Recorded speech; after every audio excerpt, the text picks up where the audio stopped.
On a Tuesday morning in August of 1976, the Washington County Surplus Auction in Hagerstown, Maryland opened at 7 o'clock with coffee in paper cups and the smell of cut grass and motor oil drifting across the equipment yard. There were maybe 60 people there, mechanics with calloused hands, fleet managers in short-sleeved dress shirts, a few independent operators who had driven down from Chambersburg and up from Martinsburg looking for deals.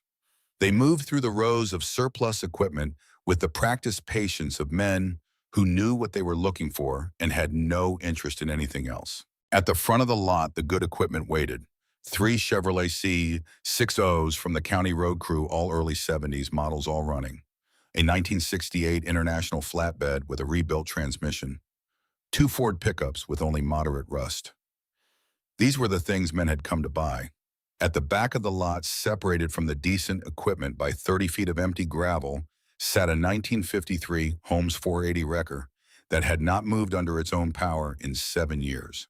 The paint had once been a deep municipal red. Now it was the color of dried blood mixed with rust, faded unevenly in the Maryland sun, until some panels had gone almost orange and others had bleached to a pale pink that looked nothing like any color a truck should be.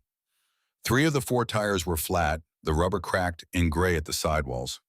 The boom cable hung loose from the winch housing, unspooling in a tangle across the rear deck.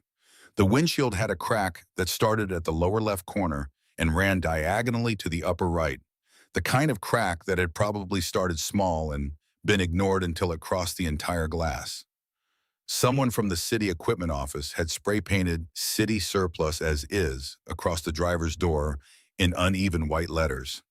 The paint had already started to peel at the edges of each letter, curling back to reveal the rust orange beneath. The auctioneer, a thin man named Gerald with a microphone clipped to his collar, barely slowed down when he reached it. Last item of the morning, folks. 1953, Holmes 480 wrecker, retired from city service in 1969. Has been in storage since that time. Sold strictly as is no warranty expressed or implied, no mechanical representation made. This is a parts vehicle or a project depending on your enthusiasm. He paused.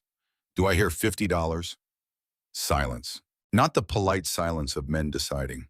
The flat silence of men who had already decided who were looking at their coffee cups or checking their watches or turning back toward the Chevrolets at the front of the lot. $50 for a piece of Hagerstown history. This truck served this county for 19 years.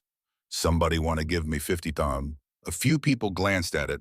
Nobody raised a hand. That was when the young man at the back of the crowd stepped forward. He was 26 years old, though he could have passed for older. He had the kind of face that had been weathered early, not by age, but by work and weather and the specific tiredness that comes from getting up before dawn every day for years. His name was Denny Korek. He was wearing a gray work shirt with the SO logo on the chest pocket, and the shirt had a dark stain along the left forearm that was not going to wash out a burn-in from an oil filter he had changed that morning at the station on Dual Highway before driving to the auction on his lunch break. He had 18 $20 bills in his front pocket. Every dollar he had saved in 6 months of working the morning shift at the SO station, changing oil and rotating tires, and doing brake jobs for the people of South Hagerstown, the Polish families and the Italian families, and the working men who drove beaters that needed constant attention and could not afford to take them to the dealership. $360 was everything Denny Korek had.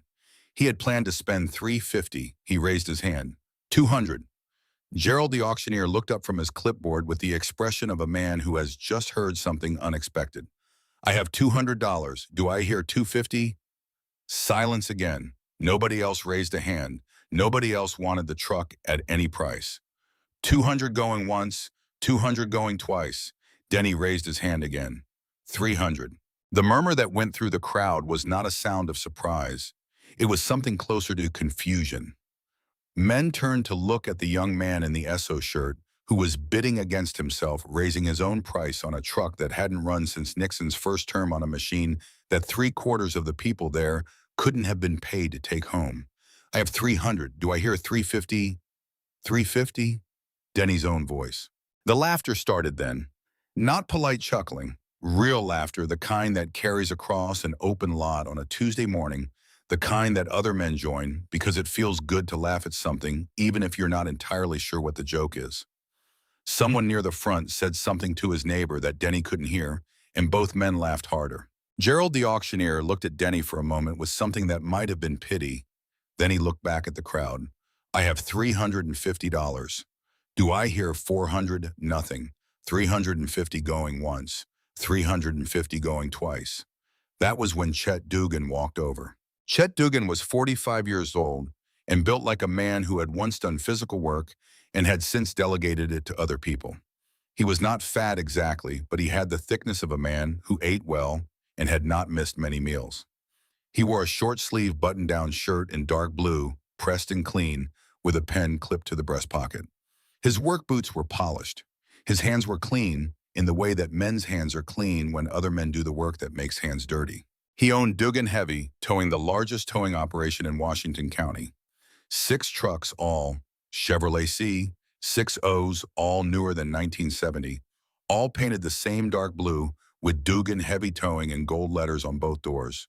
He had contracts with 3 car dealerships, 2 body shops in the county itself for highway recovery on the stretch of I-81 that ran through Washington County. He had a dispatcher who answered phones, a mechanic who worked full-time, and an office with a window on Weasel Boulevard. Chet Dugan was by every visible measure the man Denny Korrick was trying to become. And Chet Dugan had opinions.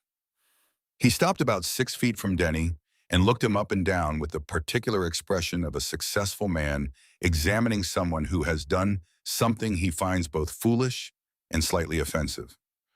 Denny Korrick. His voice was not quiet. Men nearby turned to listen. Did you just bid $350 on that pile of rust?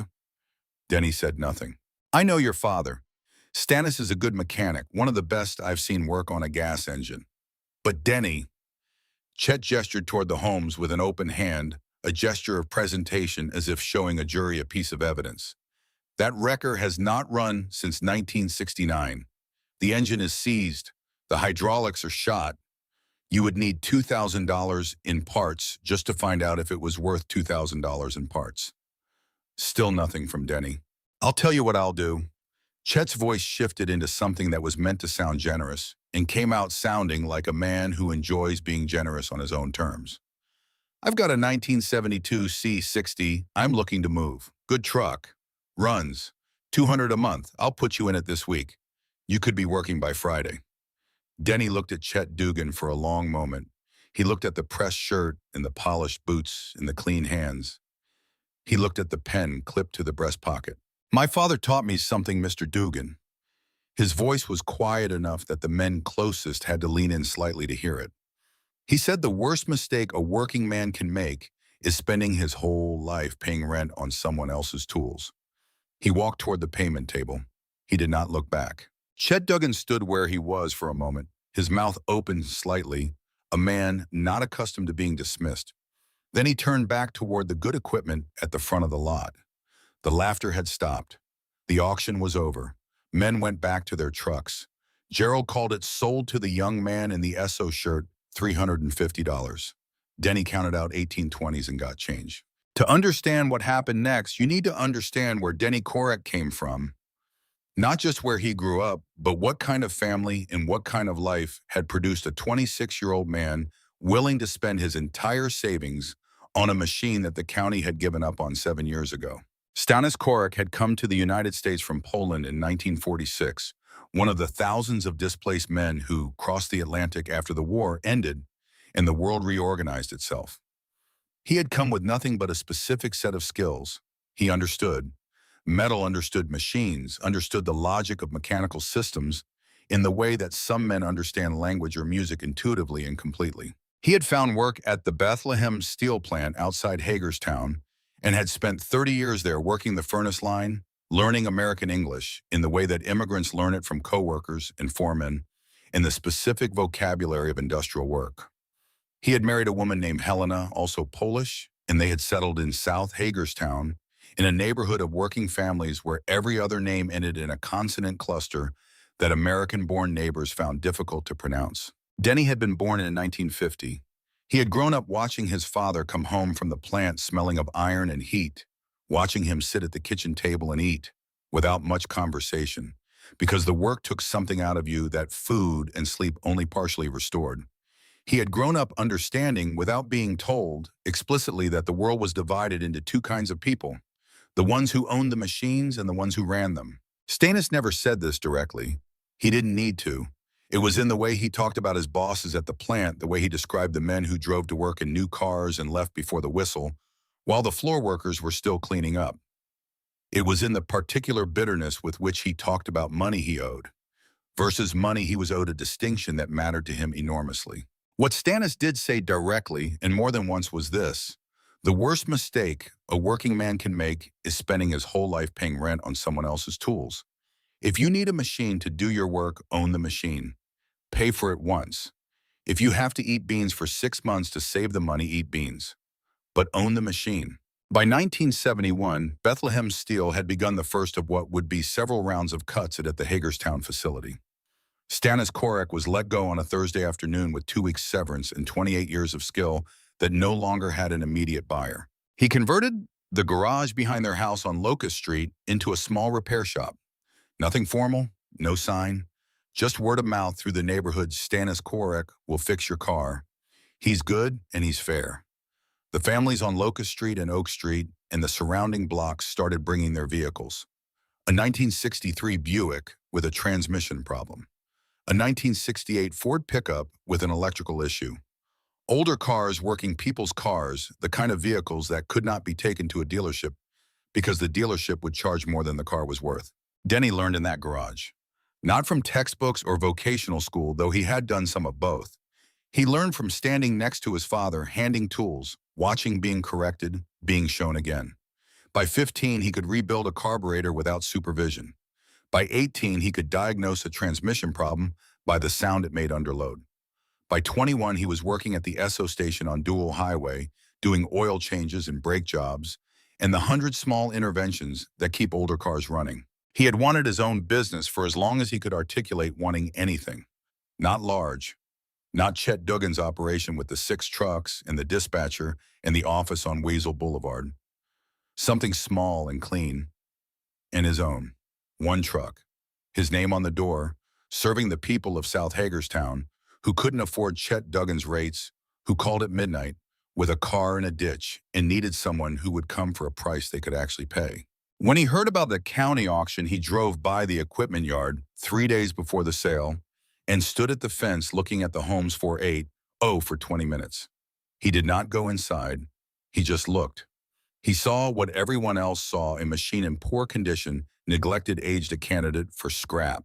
He also saw what most people there did not see or did not want to see, which was what the machine had been before it became what it was now. A Holmes 480 was built in Chattanooga, Tennessee, simple and direct in its design, without the electronic complications and proprietary components that were beginning to appear in newer equipment. What broke on a Holmes 480 could be fixed by a man who understood machines. What wore out could be replaced with parts that didn't require a dealer's catalog and a 3-week wait. He went home and told his father what he was thinking. Stannis listened without interrupting, which was how he always listened. When Denny finished, his father was quiet for a moment. "How much? $350 is what I have. Maybe it goes for less." Stannis nodded slowly. "You know what's wrong with it?" "I know what I can see from the fence. I don't know what I can't see." His father nodded again. "That's honest." He looked out the kitchen window at the garage. "If the engine is seized, can you free it?" "I think so, with your help on the machine work." "If the hydraulics are gone, rebuild the seals and flush the system. 6 months of weekends, maybe." Stannis was quiet for a long time. "Eat beans," he finally said. Denny had smiled. "Already am." The first week nearly finished him before he started. It took 3 men to push the Holmes off the flatbed trailer because the wheels were completely locked, the parking brake frozen in the engaged position after 7 years without use. They used a come-along attached to a telephone pole, and all 3 of them leaning into the side of the cab to get it rolling, and even then it moved in short, resistant jerks like something that had decided it was done going anywhere. When they finally got it inside the garage on Locust Street, the doors barely cleared the frame, and Denny stood looking at it under the fluorescent light with the particular feeling of a man who has committed to something and is now seeing it clearly for the first time. It was worse than the fence view had suggested. He spent the first evening just looking, going over the truck, systematically working from front to back, making notes in a small spiral notebook he had bought for the purpose. Engine hydraulics, electrical brakes, tires, cab structure, boom, and winch. He wrote down what he could see, and in a separate column what he suspected based on what he could see. By the time he was done, the suspected column was longer than the visible column, and none of it was good. The engine, a six-cylinder gasoline unit, had seized completely. 7 years of sitting without oil circulation had allowed the pistons to bond to the cylinder walls with a mechanical intimacy that they were not designed for. Freeing them without destroying the cylinders would require patience, penetrating oil heat, and a level of care that could not be rushed. Boring the cylinders would likely be necessary, valve grinding almost certainly. The hydraulic system which powered the boom lift and the winch was not just old, it was contaminated. The fluid that came out when he opened the bleeder valve was not hydraulic fluid any longer. It was something brown and thick with rust particles that had been circulating nowhere and oxidizing since 1969. Every seal in the system would need replacement. The pump would need to come out and be inspected. If the cylinder walls had pitted, the repair costs would climb steeply. The electrical system was a collection of frayed connections, corroded terminals, and brittle insulation that crumbled when he touched it. Somewhere in that wiring, probably in multiple places, there were shorts waiting to happen. The entire system would need to be traced and rebuilt. The brake lines had rusted from the inside out. At 2 points along the chassis, he could see daylight through the metal where the rust had eaten completely through. The truck had no functional brakes. None. He sat on an overturned bucket at 11 o'clock at night and looked at the notebook and thought about $350 in 6 months of early mornings at the Esso station and Chet Duggan's clean hands and polished boots. That was when Stannis walked into the garage. His father looked at the Holmes for a long time without speaking. He walked around it once, slowly stopping at the rear to look at the boom assembly, stopping at the front to look at the hood. He put his hand on the faded hood of the truck, the way a man might put his hand on the shoulder of someone who has had a hard time. "You know what this is?" he asked. "A Holmes 480, Denny said. 1953. Last ran in 1969. "I know." His father's hand was still on the hood. "We had 2 of these at the steel plant for moving equipment around the floor. I worked on them." He was quiet for a moment. "This is a simple machine, Denny. No computers, no proprietary systems. Every part of it was made to be understood by a man with tools and time." He looked at his son. "You have both." "It's worse than I thought." "It always is." Stannis moved his hand from the hood and looked at the engine compartment which Denny had opened earlier. "The engine is seized." "Yes." "Then that's where you start. One thing, then the next thing." He looked at his son again. "This truck ran for 19 years before it stopped. It will run another 50 if you treat it right." He walked back inside the house. Denny sat in the garage for another hour alone with the notebook and the fluorescent light and the smell of old oil and rust. Then he picked up a wrench and started. He found it on the 3rd evening. He had been working methodically through the cab, going over every surface and component, making his list. The seat had been removed for inspection, the cushion was cracked, and the springs were tired, but the frame was solid. The floor pan would need work.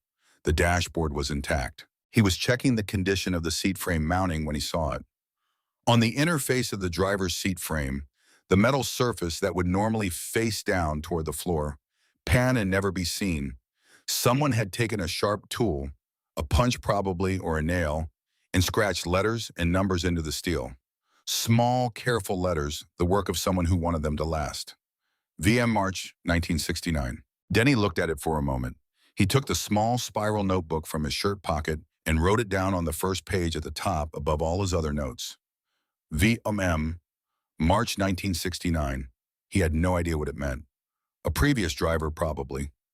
Someone who had felt the need to mark the machine before it left his hands. The date matched March 1969 was when the city had retired the truck, according to what the auctioneer had said. He closed the notebook and went back to work. He had no way of knowing in that moment that those 4 characters scratched into the steel of a seat frame were the beginning of something. That they were a thread attached to a story he would not find for 19 years. That the man who had marked the steel had left something else behind, something much larger, something that would take nearly 2 decades of work and patience and weathered mornings to reach. He had no way of knowing any of it. He just wrote it down and kept going. That was who Denny Corrick was. A man who wrote things down and kept going. A man who had learned from his father that the distance between where you were and where you needed to be was filled with specific tasks done in order, done with care, done without drama. Not inspiration, not luck, not the clean hands and pressed shirts of a man like Chet Duggan. Just the work, just the next thing and then the thing after that. Outside the garage on Locust Street, Hagerstown went about its Tuesday night business. Televisions flickered in windows. Dogs barked at nothing. The sound of the freight train that came through town every evening at 10:15 drifted across the neighborhood, the long horn at the crossing on Pennsylvania Avenue, then the diminishing rumble of steel on steel moving south. Inside the garage, under the fluorescent light, a 26-year-old man with 1820s now reduced to 10 and changed the auction shum. His trailer rental's first round of supplies worked on a machine that everyone at the auctions that morning had agreed was worth nothing. He worked until midnight. Then he went inside, ate a bowl of soup standing at the kitchen counter, and went to bed. He was up at 5:15. The Esso station opened at 6. The engine took 4 months. Not 4 months of steady progress, the kind of linear improvement that makes a good story when you look back on it. 4 months of setbacks and small victories, and days when Denny stood in the garage at 10 o'clock at night, looking at something that had gone wrong in a way he hadn't anticipated, recalculating, deciding what to do next. The pistons were the first problem. Penetrating oil and heat alone were not going to free them. He soaked the cylinders for 2 weeks, turning the crankshaft by hand every third day to test for movement, finding nothing. He applied heat with a torch, carefully working around the cylinder walls without warping them, and tried again. On the 15th day, the third piston moved. Not much, a fraction of a turn, but it moved. After that, it was patience. More oil, more heat, more days of the same slow, careful pressure, until each piston came free in turn, and he could pull them out and look at them under the light and assess the damage. 2 pistons were salvageable with cleaning and new rings. 2 needed replacement. The cylinder walls had scored in 3 places where the piston rings had bonded and then been forced free. He drove the engine block to a machine shop in Chambersburg, a man named Hofstetter, who had been doing this work for 30 years and who looked at the block for a long time before telling Denny what it would cost to bore and resurface the cylinders. The number was higher than Denny wanted. He paid it because there was no other option. He was eating sandwiches he made himself and bringing a thermos of coffee from home to the station every morning. He had stopped going to Benny's Diner on Saturday mornings, which had been the one small indulgence he allowed himself each week, the eggs and toast in the newspaper, and an hour of not thinking about anything complicated. He had given up the diner without making a decision about it. One Saturday, he simply didn't go because he was in the garage by 7, and after that Saturday, it was just the way things were. Stannis came in most evenings for an hour. He never took over. That was the thing about his father that Denny understood and appreciated more as he got older. Stannis knew the difference between helping and taking control, and he had too much respect for his son to blur that line. He would look at what Denny was working on, ask a question or two, sometimes demonstrate a technique with his hands, and then step back. The decisions remained Denny's. The work remained Denny's. One night in October, Stannis stood at the engine compartment for a long time without speaking, looking at the cleaned and partially reassembled block. "Your grandfather," he said finally, "built engines on a farm in Poland with tools he made himself from scrap iron. He never had a machine shop. He never had a catalog to order from." He paused. He would have liked this truck. Denny didn't say anything. His father rarely talked about Poland. He would have said it was honest. Stannis looked at his son. "A machine that shows you what's wrong. A machine you can understand." He turned back toward the house. "That's not nothing." By December, the engine was back in the truck, reassembled with new rings, new gaskets, and the kind of attention to torque sequences and clearances that Denny had learned from watching his father and had now applied alone for the first time at a scale that mattered. He connected the fuel system, checked the ignition timing, and tried to start it. It did not start. Yet. He spent 3 days on the ignition system, tracing wires, replacing points, cleaning contacts. On the fourth day it started, ran roughly for 30 seconds, and died. He adjusted the carburetor, tried again, ran for a minute, died. He worked through the fuel delivery system component by component, finding a partially blocked jet in the carburetor that had been missed in the initial cleaning, and cleared it. On a Thursday evening in late December, the engine started, ran rough for 2 minutes, smoothed out, and kept running. Denny sat on the overturned bucket and listened to it for a long time. The hydraulics took until April. He had known going in that the hydraulic system would be the most tedious part of the job, and it was. Flushing a system that had been sitting with a contaminated fluid for 7 years was not a single operation. It was a process of partial flushes, seal replacements, more flushing, reassembly, testing for leaks, finding leaks, repairing them, flushing again. The pump had to come out twice. The first time Denny thought he had rebuilt it correctly and discovered after reinstalling it that a seal he had dismissed as serviceable was not in fact serviceable. The second rebuild was done more slowly with more light and more care, and when the pump went back in the second time it held. The boom cylinder, the large hydraulic ram that lifted the towing arm, had pitting on the inner walls that he had not been able to assist until he had the system running under pressure. The pitting was within tolerance, barely, but within it. A machinist friend of Stannis looked at it and said it would hold for years if Denny kept the fluid clean and changed it on schedule. Denny wrote the service interval in the spiral notebook and moved on. The winch was entirely mechanical, cable and gear, no hydraulic assist. This was the one system on the truck that the years of sitting had not fundamentally damaged. The gears were worn but not dangerously so. The cable was frayed at the attachment point and needed replacement. The drum was solid. Denny replaced the cable, greased the gears, and called the winch done. The electrical system came next.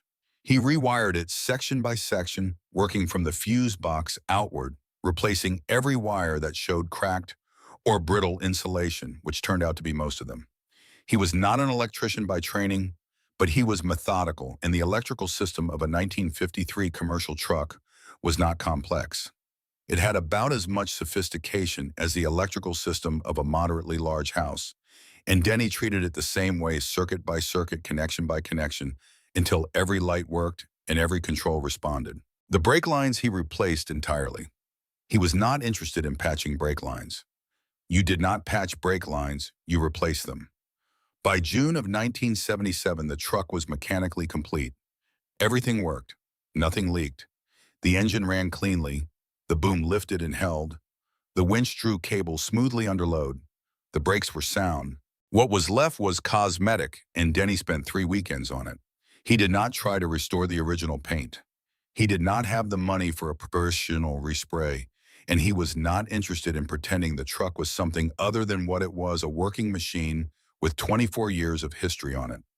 He cleaned the body panels with a wire wheel on an angle grinder, removing the loose rust and the peeling paint, and the remains of city surplus as is from the driver's door.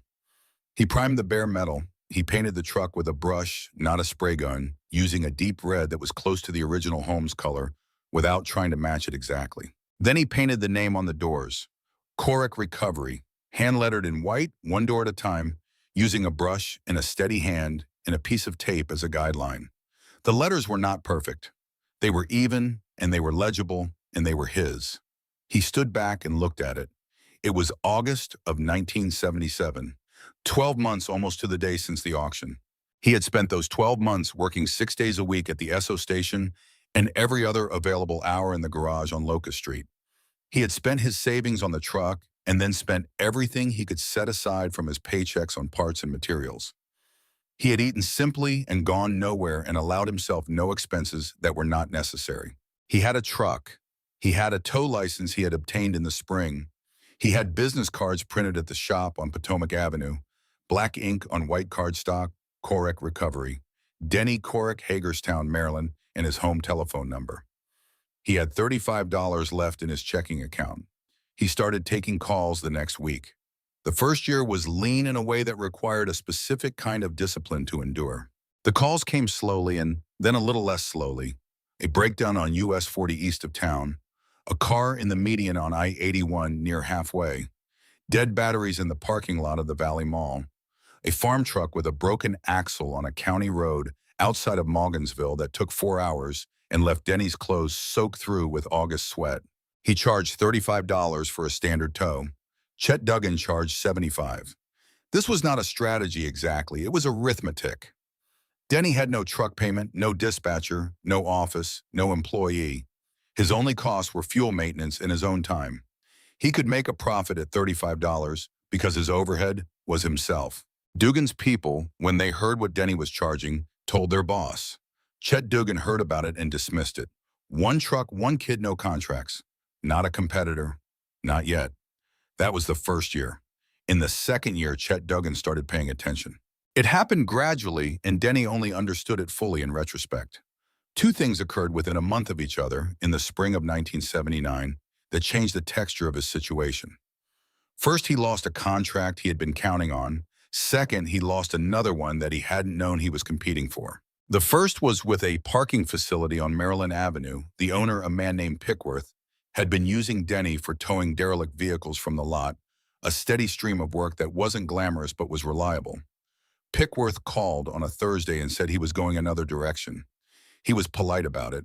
He said it was nothing personal. He said there had been some concerns raised about liability, about using older equipment for commercial contracts, and that he had decided to go with a more established operation.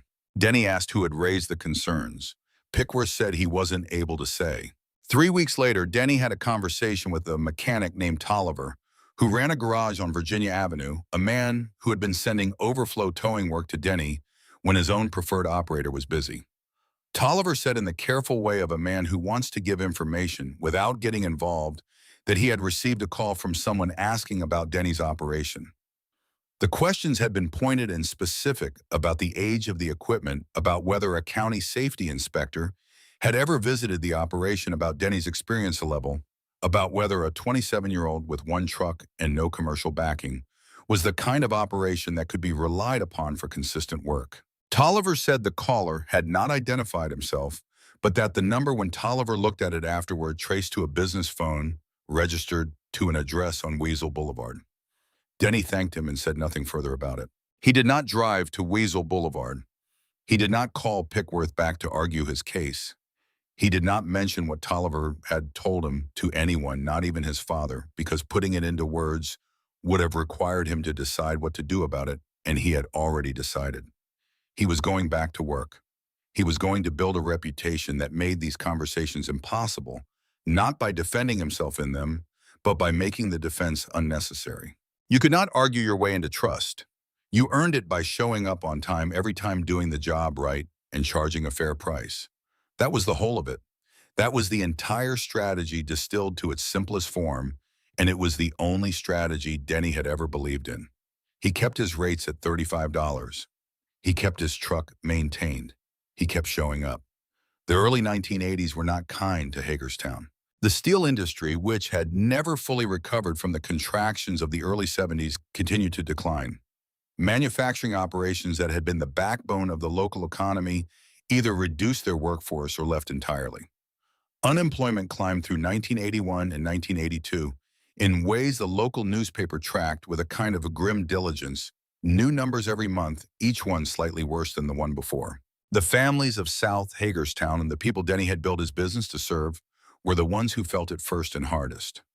Men who had worked the same job for 20 years found themselves without work, then without savings, then in the specific quiet desperation of middle age, with skills the market no longer valued and no clear path to anything different. Denny felt it in the calls that came in. More people asking about his rates before they asked anything else. More people who needed to negotiate, who had a car in a ditch and $20 in their wallet and needed to know if that was enough to get help tonight. He developed a policy that he never advertised and never discussed publicly. If someone genuinely could not pay the full rate, he found a number they could pay. He kept no records of these transactions. He did not want the accounting to make it complicated, and he did not want anyone to feel that they owed him something beyond the negotiated amount. He told himself it was practical word of mouth from families he had helped would bring paying customers over time. This was true. It was also not the whole reason. His father had built a repair shop on Locust Street and charged people what they could pay because those were his neighbors, and that was what neighbors did.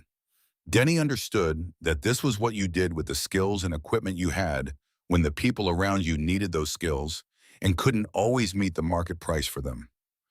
The truck was a tool that sat idle while someone needed help was a tool being wasted.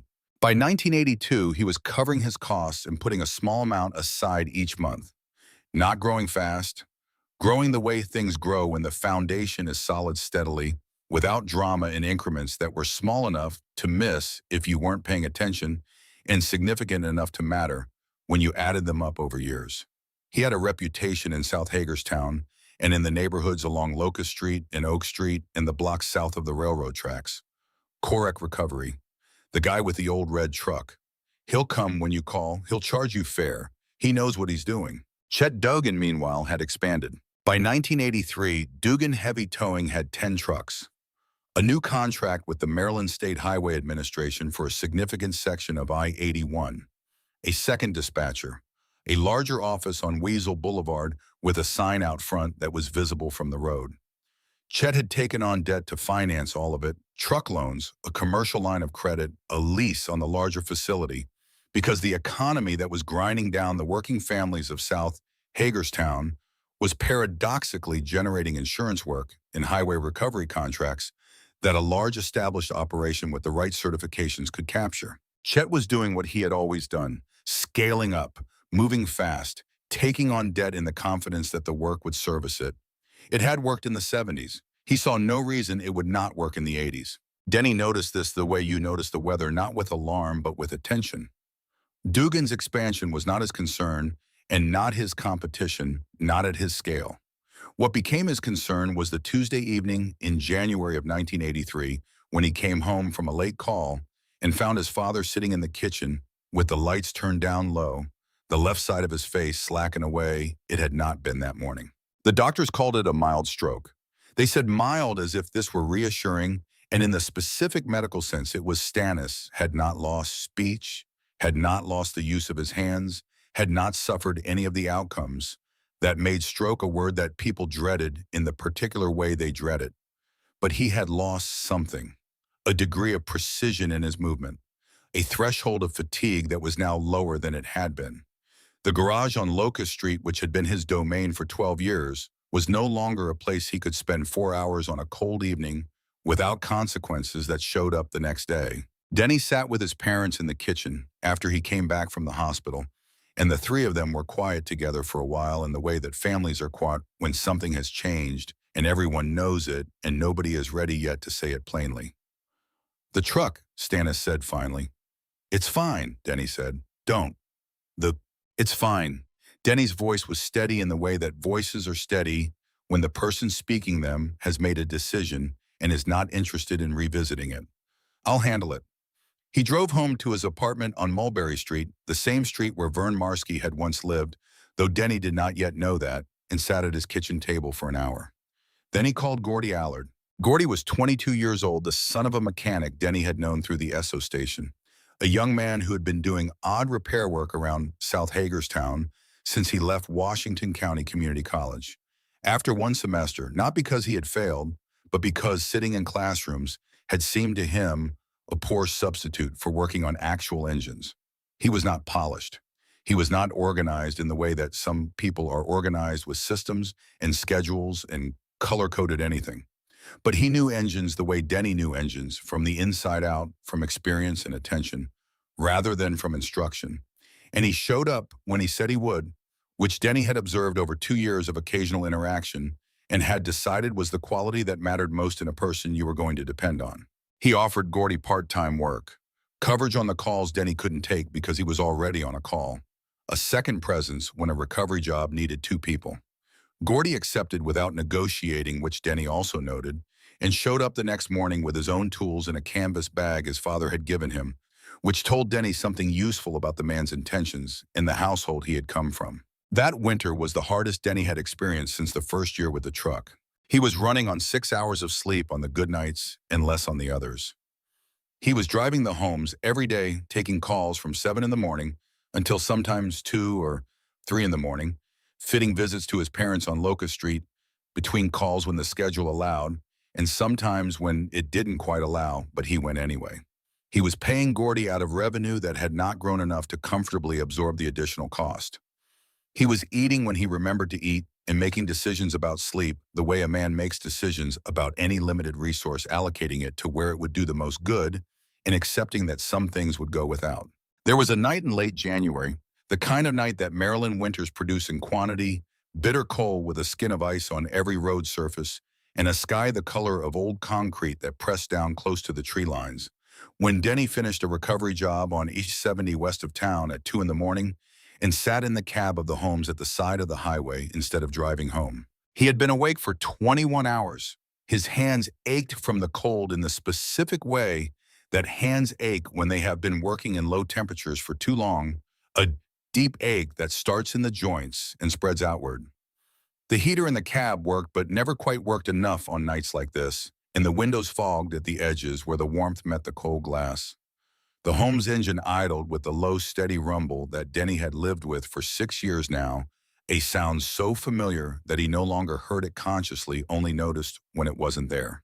He put his head down on the steering wheel, not sleeping, just stopping for a moment, allowing himself to be still for 60 seconds in a way he hadn't been still in weeks. He looked at his hands resting on the wheel. The skin was rough and cracked at the knuckles from cold and work.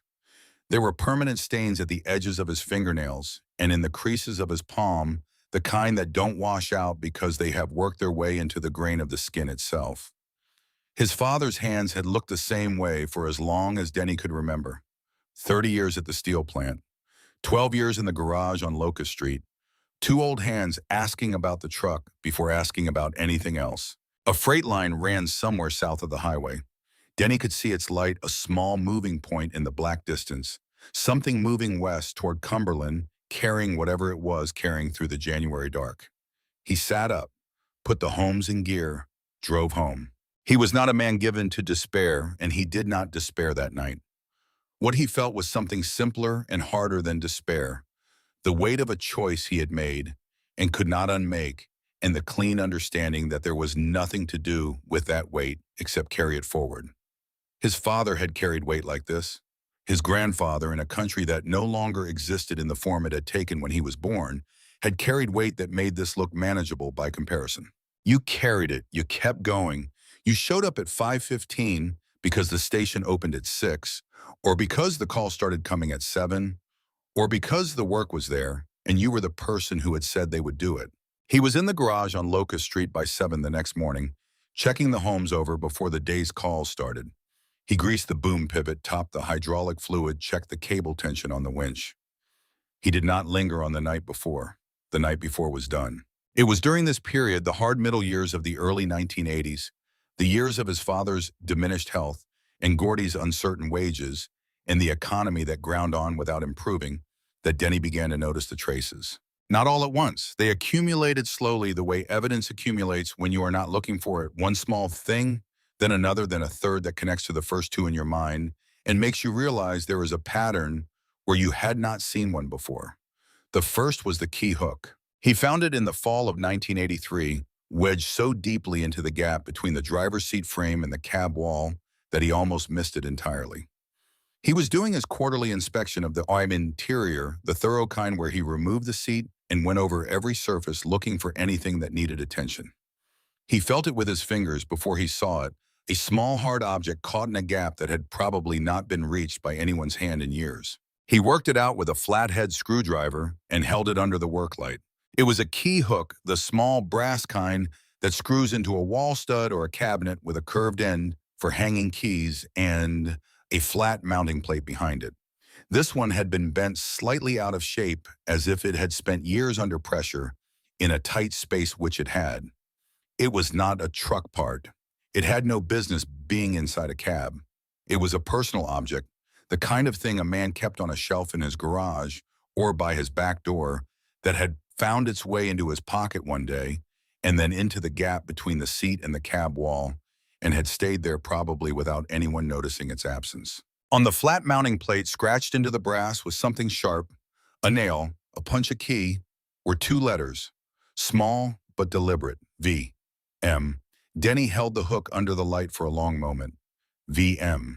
The same initials he had written on the first page of his spiral notebook, 7 years ago. The first entry he had ever made in it, above all the mechanical notes and service records and mileage logs that filled the pages that followed. He set the key hook on the shelf above the workbench in the corner where he kept things that needed to be thought about and went back to his inspection. The second trace came the following spring. He was cleaning the cab interior, a task he performed thoroughly twice a year, removing the floor mats and the seat, and going over every surface with rags and cleaner and attention. Behind the instrument panel, in a narrow gap between the back of the dash and the firewall that was accessible only with a flashlight held at the right angle and an arm thin enough to reach the space, he found a folded piece of paper. It had been in that gap long enough that it had taken on the shape of the space, folded in thirds, and then bent slightly where it had pressed against the corner of the firewall. The edges gone soft with age, the paper itself a pale yellow that had once been white. He unfolded it carefully, working each fold open slowly so the paper didn't tear along the crease lines. It was a torn piece of notebook paper, the line kind, with the lines faded now to a barely visible blue. Someone had written on it in a small, neat hand. The handwriting was careful, and even the writing of a man who had been taught penmanship at a time when penmanship was considered important. Corner garage, Potomac Avenue. Ask Hendricks. Cash price if possible. Below the words, a dollar figure. A specific number, the kind of number that represented for a working man in the 1960s a significant aspiration achievable if you were disciplined and patient over a long period of time, but not easy. Not something you arrived at accidentally. Denny folded the paper along its original creases and put it on the shelf above the workbench next to the brass key hook. Then he stood looking at both objects for a moment before going back to the cleaning. The third trace was not something he found. It was something he saw, something that had been in front of him for years without registering, because you do not always see what you look at every day. It was a Thursday afternoon in the summer of 1985.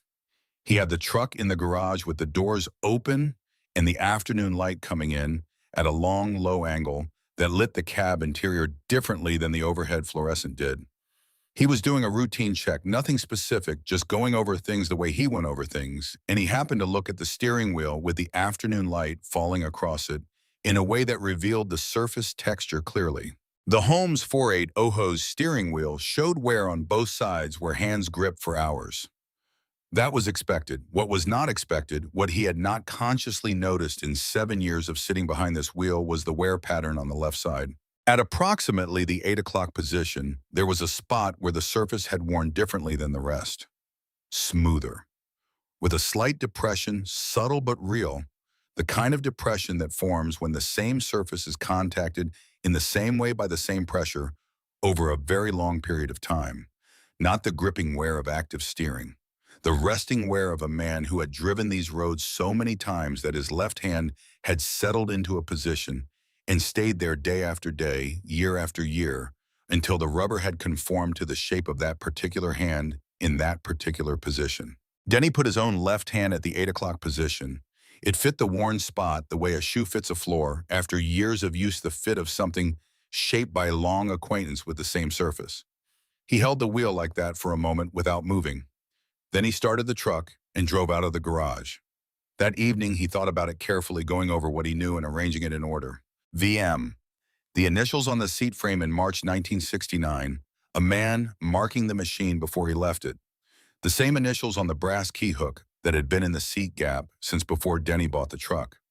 The note about the corner garage on Potomac Avenue, written in the same careful hand tucked behind the dash, where no one would find it unless they were looking in exactly the right place.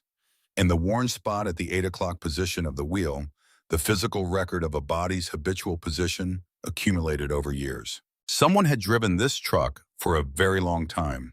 Someone who left his initials twice, who kept notes about a property on Potomac Avenue, who sat with his left hand resting at the 8 o'clock position so consistently that the wheel had learned the shape of him. The auctioneer had said 19 years of city service. He had not said who had driven it. VM 19 years. Denny wrote it down in the spiral notebook below the first entry on the first page, a new entry nearly a decade after the first one. He was not sure yet what he was recording. He knew it mattered. He wrote it down anyway, the way he wrote everything down, because things you write down stay retrievable and things you only think can be lost.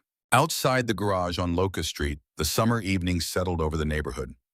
The lights in the houses on Oak Street and Mulberry Street came on one by one as the sky went from blue to deep blue to the first dark. Somewhere south of town, a freight line moved through the night, its horn carrying faintly across the flat Maryland landscape. Inside the homes in the worn depression, at the 8 o'clock position of the wheel, the shape of a man's resting hand waited in the way that impressions wait patient, permanent, asking nothing, holding everything it had been given. The floor pan gave way on a Wednesday morning in June of 1995. Denny was driving north on Potomac Avenue, a routine call.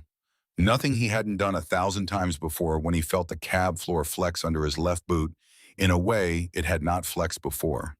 Not a dramatic failure, not a hole, just a softness, a yielding, the specific sensation of metal that has lost the structural integrity that makes it floor and is now held in position more by surrounding material than by its own strength. He finished the call, drove back to the garage on Locust Street, and got down on his knees in the gravel to look at the underside. 19 Maryland winters, 19 seasons of road salt and snowmelt, and the grinding patience of mid-Atlantic winters, which are not the worst winters in the country, but are relentless in the specific way of climates that cycle between wet and frozen and thawed and wet again, working at every seam and joint and imperfection in an undercoating until the metal beneath it has nowhere left to go but away. The floor pan had rusted from the outside in the salt working upward through the drain holes in the seam edges until the steel had thinned past the point where it could comfortably bear the weight placed on it. It needed to be replaced. The whole pan, not a patch or a section. Denny had done enough repair work over 19 years to know the difference between a problem that can be addressed incrementally and a problem that requires starting from clean material. And this was the second kind. He ordered the steel sheet and the seam sealer in the undercoating that afternoon. He scheduled the job for the following Saturday when Gordy could cover calls and the truck could sit through the weekend if the work extended past one day. Saturday morning early, he pulled the homes into the garage and raised it on stands. He started removing the cab interior in the order that made sense: seat out first, unbolted from the 4 floor mounting points. Floor mats next the rubber ones he had installed himself years ago peeled back to expose the bare steel beneath. Then the seat mounting brackets unbolted and set aside.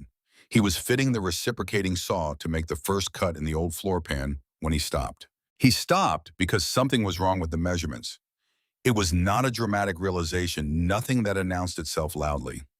It was the quiet, certain recognition of a man who has spent 19 years working on the same machine and knows its dimensions the way he knows the dimensions of his own body, the kind of knowing that operates below conscious thought and surfaces as a feeling of wrongness before it surfaces as an identified discrepancy. The cab of the Holmes 480 was 66 inches wide at the exterior. Denny knew this because he had measured it numerous times over the years, checking clearances in tight recovery situations, calculating whether the truck would fit through a particular gap or into a particular space. 66 inches. He did not have to think about it. It was simply a fact he carried. He measured the interior now, from the inner surface of the driver's door to the inner surface of the passenger door. 58 inches. He put the tape away and got a different one. Measured again from different reference points. 58 inches, a third measurement, the same result. 8 inches were missing from the interior width of a cab that was 66 inches wide on the outside. Denny set down the tape measure and stood in the cab, looking at the wall behind the driver's seat, the panel that closed off the rear of the passenger compartment, the structural walls that separated the cab space from the area behind it. He looked at it the way he had learned to look at things over nearly 2 decades of mechanical work, not accepting the appearance at face value, but measuring it against what it should be, what it needed to be, what the structural requirement actually called for. It was too thick, not dramatically, not in the way of an obvious modification that anyone would notice at a glance. Just slightly too substantial for a simple cab wall carrying more material than the structural function alone explained. The kind of thickness that says something is there that wasn't meant to be seen. He knocked on it with his knuckles. The left half was hollow, the right half was solid. He stood without moving for a moment. The garage was quiet around him, birds in the oak tree in the backyard, the distant sound of a lawnmower on the next block. morning light through the open garage door falling in a long rectangle across the floor of the cab.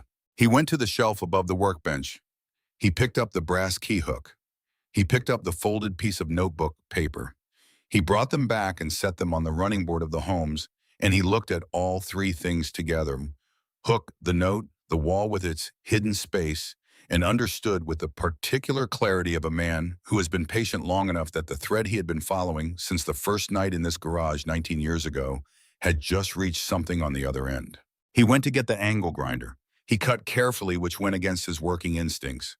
His instinct was efficiency, the practiced speed of a man who has worked with metal for 2 decades. But he did not know what was behind the wall, and he did not know what the wall had been protecting, and whatever was in that space had been placed there by someone who had taken very deliberate trouble, and it deserved a corresponding deliberateness in the opening. He followed the weld line along the bottom edge of the false panel, working slowly with the grinder, finishing the corners with a hand tool where the angle grinder couldn't reach cleanly. The cutting took 40 minutes. When he had gone all the way around the base of the panel, he set the grinder down and worked the bottom edge free with a pry bar, gently moving it by fractions until he felt the panel shift. It was hinged at the top where the weld was stronger and had not been cut. The panel swung outward from the bottom, tilting toward him, and he held it and lowered it carefully.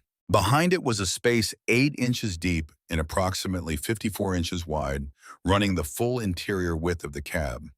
The space was dark and smelled of old metal and something else underneath it, something dry and faintly organic, the specific smell of old paper that has been in an enclosed space for a very long time. Denny held his flashlight into the space. In the back of the compartment centered sat an object wrapped in what appeared to be canvas.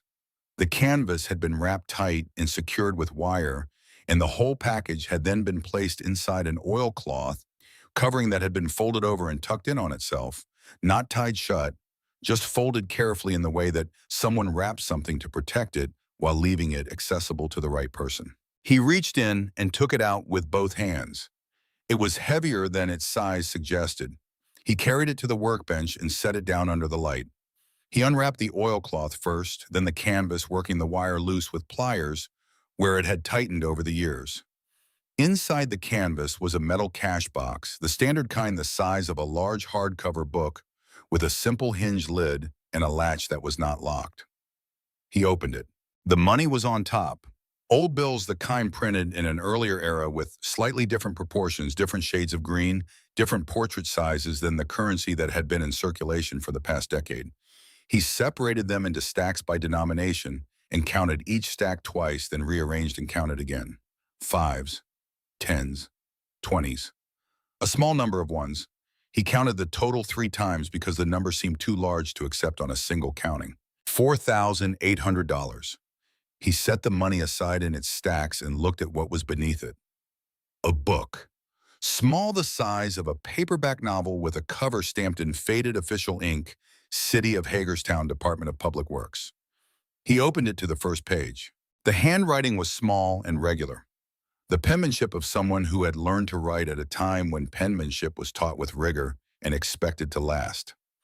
Each entry on each page followed the same format: a date, a location, a brief vehicle description, and a notation, either paid or no charge. He turned pages, page after page of the same format, the same careful hand, the same consistent entries. The dates on the first page started in April of 1950. He turned to the last page of entries. January 1969. He estimated the entries without counting every one, the number per page multiplied by the number of pages. He would sit down later and count them properly, carefully, one by one.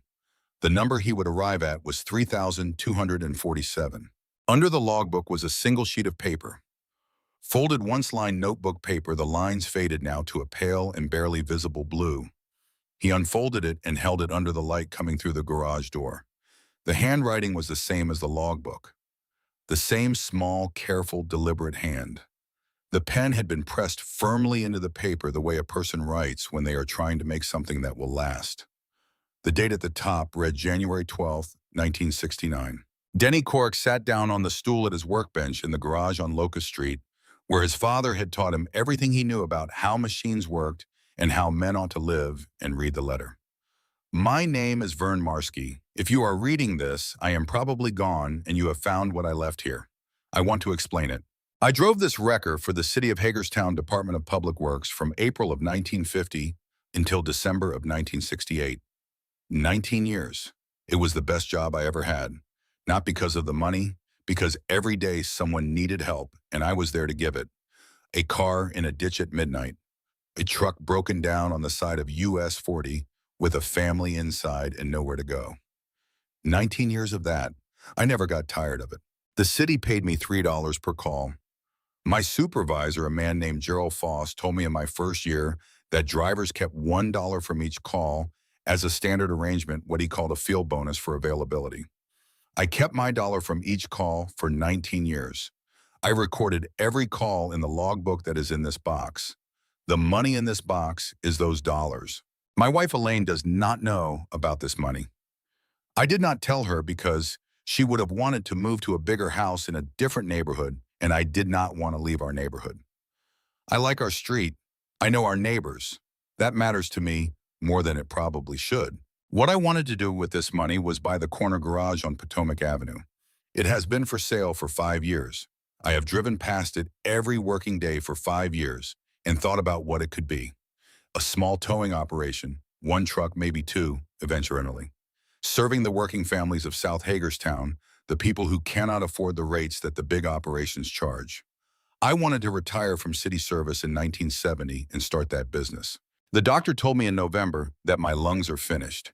30 years of breathing exhaust fumes in this cab, and before this job, there was time at a factory where they used materials I now understand were not safe. He says I have perhaps 6 months. The corner garage sold last week to a buyer from out of town. I will not be starting any business. I am leaving this money here because I do not know what else to do with it. I have thought about it for 2 months, and this is what I have decided. Whoever finds it, whenever they find it, the money is clean. I earned every dollar of it doing honest work for people who needed help. It is not stolen. It is not owed to anyone. If you are the person who finds this, maybe you are the kind of person I was trying to become. Maybe you are already that person. I hope the money is useful to you. I hope you use it to help people the way I was trying to help people. That is all I ever really wanted to do. Take care of this truck. It is a good truck. It has helped a lot of people over a lot of years. Let it keep helping. Vern Marsky, January 12th, 1969. Denny read the letter once. Then he set it down on the workbench and looked at the far wall of the garage for a while. Then he picked it up and read it again more slowly. He sat with it in the way that you sit with something that has reorganized the way you understand a significant portion of your own life. Not with shock exactly, with the specific feeling of a thing falling into place, the sensation of a pattern completing itself, of something that has been present all along, becoming finally fully visible. The afternoon moved around him. The light from the garage door shifted as the sun moved across the sky. The oak tree in the backyard made its summer sound. Somewhere on the street, a car started, backed out of a driveway, drove away. He had owned this truck for 19 years, almost exactly the same span of time that Vern Marsky had driven it. He had spent those 19 years on the same roads that Vernie Marsky had worked: Potomac Avenue, USA 4181, the county roads outside of Morgansville, and halfway in Clear Spring. He had served the same neighborhoods, the same kinds of families, charging rates that the bigger operations wouldn't lower themselves to charge. He had done this not because someone told him to, not because he had read any letter, but because it was what the work required of a man who was going to do it with integrity. He thought about the brass key hook on the shelf, the note about the corner garage on Potomac Avenue, the same street he had driven every day for 19 years. The worn spot at the 8 o'clock position of the wheel where a hand had rested for so long that the rubber had recorded it. The 3,247 entries in the logbook, each one a specific person on a specific night who had needed help and had found it. He thought about V.M.M. March 1969, scratched into the seat frame on the third evening he had owned the truck, written in pencil on the first page of the spiral notebook that was still in the drawer of the workbench. Its first entry made in the handwriting of a 26-year-old man who had not yet known what he was looking at. He got the notebook from the drawer, opened it to the first page. read the first entry, V.M., March 1969. He closed the notebook and put it back in the drawer. That evening, before the county records office on South Potomac Street closed, he drove there and asked about death records from 1969. The clerk found it without difficulty. Vern Marsky, date of death, March 14, 1969. Age at death, 58 years. Cause of death listed as chronic pulmonary disease. Last known address, a house on Mulberry Street in South Hagerstown. Denny wrote down the address. He also asked about employment records for the Department of Public Works, and the clerk directed him to a different office that was already closed for the day. He came back Monday morning and confirmed what the letter had told him. Vernon Marsky had been employed by the City of Hagerstown Department of Public Works from April 1950 until December 1968, listed in the employment records as a vehicle operator assigned to the record unit. December 1968 was his last active month on the employment record. After that, the record showed him as inactive on medical leave, as the clerk described it for the period of January through March 1969. He had not returned to work. He had died on March 14th of that year, at 58 years old, of the lung disease that the letter had told Denny about in January. The Holmes 480 had been formally retired from city service in March of 1969, the same month. It had been placed in storage at the city equipment yard on Eastern Boulevard and had remained there unused and untouched until the Washington County surplus auction in August of 1976. 7 years and 5 months. Nobody had wanted to drive a dead man's truck, so it had waited. He drove past the house on Mulberry Street on his way back to the garage. A modest 2-story house with aluminum siding that had been white originally and had gone to cream over the years. A flower bed along the front walk tended recently. The soil was dark and there were annuals planted in it, someone's work this spring. The house of a working family, the kind of house where a man came home from 19 years of night calls and sat at the kitchen table and looked out the window at the street he loved and thought about a corner garage on Potomac Avenue that was still for sale, still available, still possible, right up until the week it wasn't. It took 3 days to find Ruth Ann Marsky Fenn. He started at the county records office and moved to the phone directories for Washington and Frederick counties, then made 6 calls to people listed under the name Marsky before reaching a woman in the north part of Hagerstown who turned out to be a distant relation by marriage, and who told him that Vern Marsky's daughter, Ruth Ann, had married a man named Fenn in the summer of 1971 and had moved to Frederick, which was 23 miles south on US 15. He found the listing, R. Fenn on Rosemont Avenue in Frederick. He called on a Thursday evening after the dinner hour when people were likely to be home and settled. The phone rang 4 times. Then a woman's voice, middle-aged, carrying the slight caution of someone answering a call from an unfamiliar number. "Hello, is this Ruth Ann Fenn, Ruth Ann Marsky Fenn?" A brief pause. "Yes. Who is this?" "My name is Denny Korek. I'm calling from Hagerstown. I run a towing operation here, been doing it since 1977. He paused because there was no way to prepare what came next, no arrangement of preliminary words that would make it land gently. "I own a truck that I believe your father drove for 19 years. I found something inside it last week that I think belongs to your family." The silence on the line was long enough that he checked the receiver to confirm the connection was still open. "What kind of something?" Her voice had changed. Something in it had gone very quiet. He told her. Not everything at once, and not with any preamble, just the facts in the order they needed to be understood. The hidden compartment behind the false wall, the metal cash box wrapped in canvas and oilcloth, the money, $4,800 in bills that predated 1969, the logbook with 3,247 entries in the same careful handwriting, and the letter dated January 12, 1969, signed by a man named Vern Marsky, who had driven a city wrecker for 19 years and left everything he had saved behind the wall of the cab with an explanation of where it came from and what he had hoped to use it for. When he finished, there was a silence, and then he heard the sound of someone managing their breathing with effort, the specific controlled sound of a person holding back something strong in front of a stranger. "My father," Ruth Ann said, and then she stopped. He waited. "My father died without anything." Her voice was steadier now, but only just the steadiness of effort rather than calm. We always believed there was nothing. We buried him in the least expensive casket we could find because there was genuinely nothing else. My mother worked for 3 years after he died just to clear what he left outstanding. A pause. He never said a word to us about saving money. The letter explains that. He was afraid your mother would want to move if she knew, and he didn't want to leave the street they lived on. A long silence. That's yes. Something shifted in her voice, something between grief and recognition. He would not have moved from that street. Not for anything. He used to say the neighborhood was what made the house worth living in. Another pause. He said that all the time. Mrs. Fenn, I'm bringing you half this money, $2,400. But the truck is yours. You found it.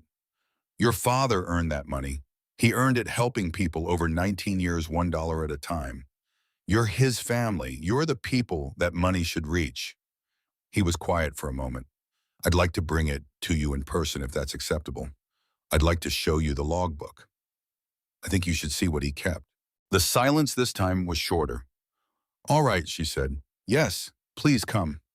He drove to Frederick on a Saturday morning 2 weeks later, the homes running clean and steady on US 15, south of summer fields on either side of the highway green and open in the early light. He had the cash box on the seat beside him, the logbook and the letter inside it, in an envelope with $2,400 that he had organized into neat stacks and secured with a rubber band. Ruth Ann Marsky Fenn was 53 years old.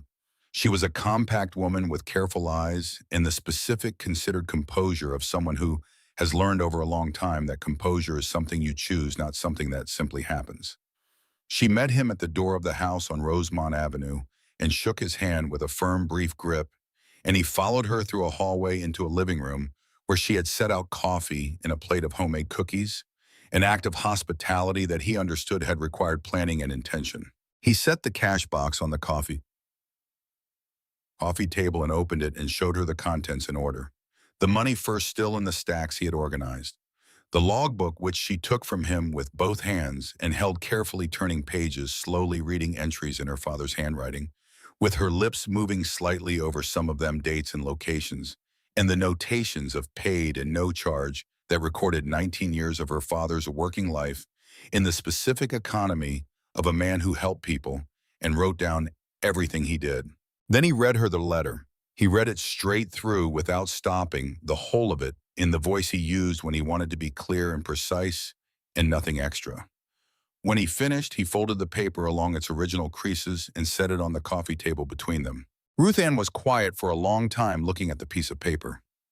The morning light came through the window behind Denny and lay across the table, across the cash box and the logbook and the letter, making everything on the table visible in the particular unforgiving clarity of direct sunlight. He wrote this in January, she said finally. Yes, January 12th. He died in March 14th.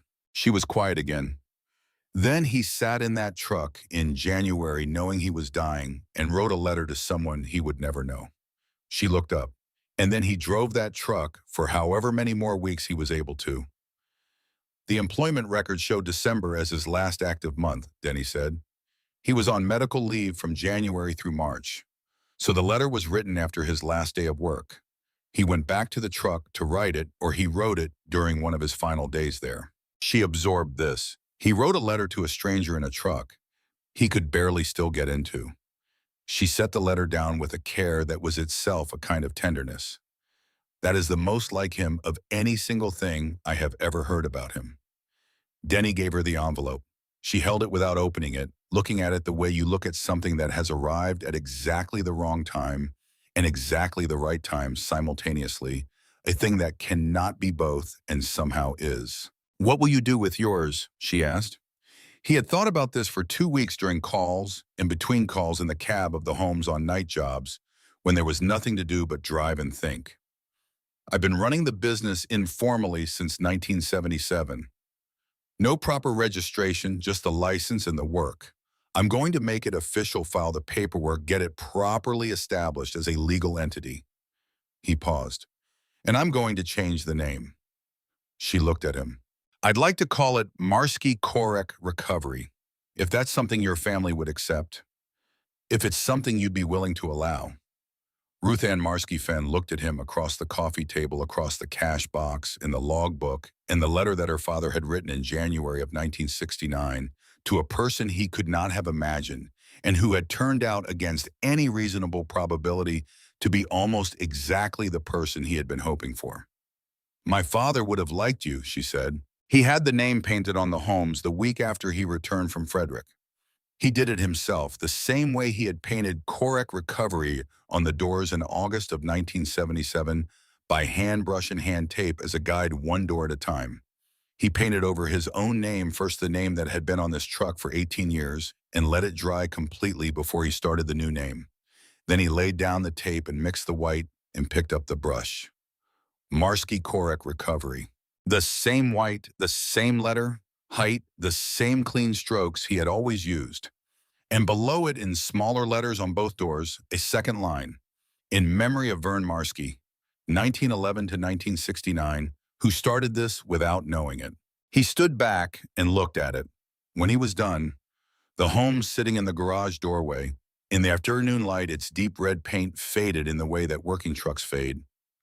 Not badly, just honestly the surface marked by years of use and weather and the work it was made for. Its name changed.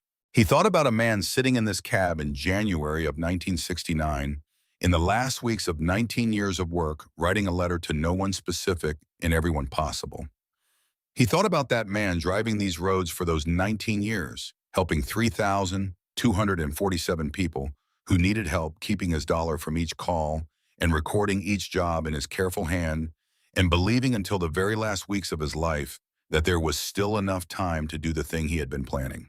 He thought about what it meant to finish something that someone else had started without knowing they were starting it. The following year, 1996, Dugan Heavy Towing filed for bankruptcy protection in Washington County Circuit Court. Denny read about it in the Herald Mail on a Tuesday morning over coffee at his kitchen table. The filing cited unserviceable debt load, the loss of the state highway contract that had come up for renewal and gone to a competing operation, and a cash flow deficit that had been developing according to the filing documents for approximately 3 years without being adequately addressed. Chet Duggan had done exactly what he had always done at every stage of his operation. He had scaled up, taken on debt, moved fast, and counted on the work to service the loans. The work had not sustained it. The economy of the early 90s had been less forgiving than the economy of the early 80s. And when you were servicing 10 truck loans and a commercial lease and a full dispatcher and mechanic payroll, the margins on towing contracts were not sufficient to absorb a major contract loss without a cash reserve. And there had been no cash reserve because the cash reserve had always become the down payment on the next truck. Denny put the newspaper down and drank his coffee and thought about it for a while. He did not feel satisfaction. He had known Chet Duggan as a presence in his working life for 20 years, the man who had laughed at the surplus auction in 1976, who had made calls to Wazell Boulevard that cost Denny 2 contracts in 1979, who had expanded his operation through the 80s with the certainty of a man who had never seriously considered that certainty itself could be a liability. Watching the structure Dugan had built prove less durable than it appeared was not satisfying. What Denny felt was something closer to the confirmation of a principle he had held for a long time without needing external confirmation of it. Debt was weight. The more weight you carried, the less capacity you had to absorb the things that went wrong without warning. And things always went wrong without warning. That was not pessimism. That was the experience of a man who had spent 20 years on the sides of highways at 2 in the morning, watching what happened when the things people depended on failed. He heard through the industry grapevine that Chet had taken a dispatcher position with an operation based out of Martinsburg, West Virginia. He thought about calling him. He decided against it. There was nothing useful to say and nothing that needed saying. He saw him once. It was a Friday afternoon in the fall of 1996. Denny had stopped for fuel at the Esso station on Dual Highway, the same station where he had worked the morning shift for 6 years before the auction. The same station he had driven to in August of 1976 with 18 $20 bills in his pocket and a receipt for a truck that nobody else had wanted. He was standing at the pump when a pickup he half recognized pulled in on the other side of the island. Chet Duggan got out. He was heavier than Denny remembered, and he was wearing a jacket with the logo of the Martinsburg operation on the chest pocket. He looked at the Holmes sitting at the pump with Marsiki Korek Recovery on the door in white letters, and he was still. Not frozen, just still the way a person is still when they are reading something and want to read it correctly. Then he walked around the pump island and stopped about 6 feet away, looking at the door of the truck with the expression of a man who has been given time to think about something and has used it. "That wrecker," he said finally. "Still running all right." Denny finished with the pump nozzle and looked at him. "Never left me on the road." Chet Dugan nodded slowly. He looked at the name on the door, Marsky, the name of a man he had never known painted on the door of a truck he had laughed at in a surplus yard 20 years ago. He looked at it for a moment longer. Then he nodded once more, got back in his pickup, and drove south on Dual Highway. That was all. That was sufficient. That was in the particular economy of men who have worked alongside each other for a long time and arrived at different places exactly enough. Denny Korek retired in the summer of 2015. He was 65 years old. He had been running Marsky Korek Recovery for 39 years, which was longer than most marriages, and longer than most businesses, and longer, he sometimes thought, than most things that people try to sustain by will and habit and the refusal to give up on something they believe in. He handed the operation to his son Marcus, who had grown up in and around the homes and the garage on Locust Street the way Denny had grown up in and around his father's garage, absorbing it without being aware. He was absorbing it, learning its rhythms and its requirements, before he had words for either becoming fluent in it without being able to say exactly when the fluency had arrived. Marcus understood the operation the way it needed to be understood, not as a business in the abstract, but as a specific set of relationships and commitments in a specific place. South Hagerstown, the families on Locust Street and Oak Street and Mulberry Street, the working people who needed someone to answer the phone and come and charge them a fair price, and not leave them standing at the side of the road at midnight, wondering if they had called the wrong number. The Holmes 480 was still running, 62 years old in 2015, with well over 300,000 miles on the rebuild engine, the first rebuild that Denny had done in 1976 and 1977, and a second that had been completed in 1998 with the same methodical care as the first. The body carried its age honestly, the way working equipment carries its age, the red paint replenished every several years, always applied by hand, with a brush, the brush marks visible if you looked close. The name Marsky Korek Recovery repainted each time the body was painted, always by hand, always the same white, always the same letter height. Ruth Ann Marsky Fenn had died in 2009, but before she died, she had told her son Vern Marsky's grandson, a man named Dale Fenn, who was in his early 30s, about the truck, and the man who had driven it, and the money his grandfather had left inside it, and the business that had been built from that discovery. Dale had sought out Marcus Korek after his mother's funeral, and Marcus had talked to his father, and Denny had sat down with Dale Fenn on the back porch of the house on Locust Street and had a conversation that took most of an afternoon and covered a lot of ground. What came out of it was an arrangement that made sense to everyone involved and would have made sense, Denny thought, to Vern Marsky. Dale Fenn worked for Marsky Korek Recovery. He had been there 3 years when Denny retired, and by then he knew the routes and the clients and the particular requirements of the operation well enough to be trusted with any truck on any call, including on some days the Holmes. On those days, Dale Fenn sat behind a wheel that bore the worn spot at the 8 o'clock position, the impression of his grandfather's resting hand left there over 19 years of the same roads and the same routes and the same work. He drove those same roads now, Potomac Avenue north toward the county line, US 40 east toward the Antietam Valley, the section of I-81 that had once been Chet Dugan's contract and was now nobody's particular territory, just road, just a place where people needed help sometimes, and someone had to come. He drove past the corner on Potomac Avenue, where the garage had once stood, the one his grandfather had looked at every working day for 5 years and written the address on a scrap of notebook paper and tucked behind a dash. A different building occupied the corner now, had for decades, but the corner was the same corner. He drove past the house on Mulberry Street with the flower bed along the front walk. Someone still tended it. He drove through South Hagerstown on Tuesday mornings and Friday afternoons, and in the blue early dark of winter evenings with the Holmes's engine making the sound it had always made, low, steady, reliable, the sound of a machine that had been given what it needed and had kept its part of the arrangement for longer than most things keep anything. When people asked Denny in the years after he retired what he made of finding the money, what he thought about it, how he understood it, he always answered the same way. He told them about Vern Marsky first, the 19 years, the 3,247 calls, the logbook with its careful entries, paid and no charge. Every job recorded, nothing left unaccounted for. The corner garage on Potomac Avenue that sold the week before the doctor's conversation changed the shape of everything. The letter written in January, the firm hand pressing the pen into the paper, the final weeks of driving the truck he had driven for 19 years. And then he said this: the truck didn't just carry the money, it carried a man's whole idea of what work should be, what it should cost, who it should serve, what kind of person you ought to be while you're doing it.